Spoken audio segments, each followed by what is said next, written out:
ধরে বাংলাদেশ নিয়ে ষড়যন্ত্র দেখছে, সেই ষড়যন্ত্র হল এই আওয়ামী লীগকে যখন বাংলাদেশের মানুষ প্রত্যাখ্যান করেছে, এই আওয়ামী লীগ বিভিন্ন নামে বেনামে রাস্তায় দখল করে বাংলাদেশে অরাজকতা করার চেষ্টা করছে।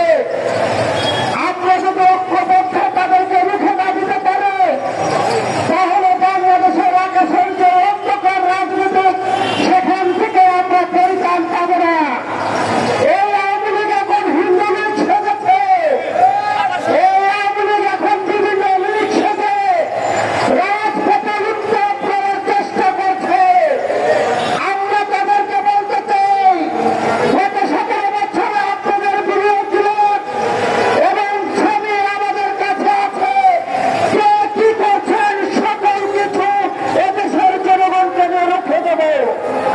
অন্তর্বর্তী সরকার এসেছে সংস্কার করার জন্য এবং জাতীয় নির্বাচন করার জন্য। যারা জাতীয় নির্বাচনকে বিতর্কিত করার চেষ্টা করবেন, তারা আওয়ামী লীগের দোষর এবং বাংলাদেশের শত্রু। আমরা আপনাদেরকে রুখে দেব। আমরা ইতিমধ্যে দেখতে পাচ্ছি বিভিন্ন থানার এবং মহানগরের সাবেক ছাত্রলীগের নেতারা আপনাদেরকে লিড দিচ্ছে। তাদের ভিডিও এবং ছবি আমাদের কাছে আছে। অন্তর্বর্তী সরকার জনগণের সরকার।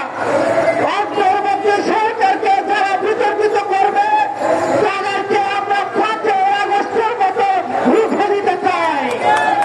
এই 78 বছরের ইতিমধ্যে ভারতের মোদীর প্রেমে যে ষড়যন্ত্র ফেলে, ভারতের মাটিতে যে বাংলাদেশ এবং বাংলাদেশের মানচিত্র নিয়ে ষড়যন্ত্র করছে।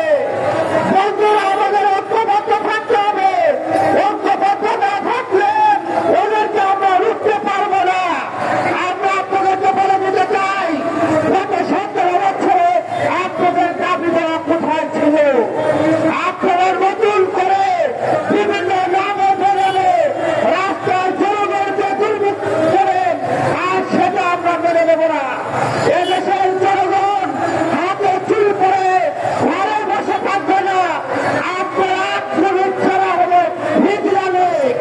এই হিজড়া লীগকে কখনো রাস্তায় নামতে দেবে না এদেশের জনগণ। আমরা ঐক্যবদ্ধ আছি, ঐক্যবদ্ধ থাকবো। হিজড়া লীগকে যেখানেই পাবো সেখানে প্রতিহত করবো। বন্ধুরা, আমরা দেখছি নামে বেনামে বিভিন্ন জায়গায় এই আওয়ামী লীগ এখন বিভিন্ন প্যানেলে অরাজকতা করার চেষ্টা করছে। ওরা অস্ত্রবাজি করছে, মানুষকে চোখ লাগিয়ে কথা বলছে। চোখ লাগাবেন না। শেখ হাসিনাও চোখ লাগিয়েছিল, বাংলাদেশে থাকতে পারে নাই। 5 আগস্টে পালিয়ে যেতে বাধ্য হয়েছে। আওয়ামী লীগের বন্ধুদের যেতে বলতে চাই, আপনাদের নেত্রী আপনাদের আঙুলে ফেলে চলে গিয়েছে। কাজেই ওই নেত্রীর কথা শুনে যারা রাজপথে আসবে, তাদেরকে আমরা রুখে দেব। সকলকে ধন্যবাদ জানিয়ে আমি আমার কথা শেষ করছি। দেখা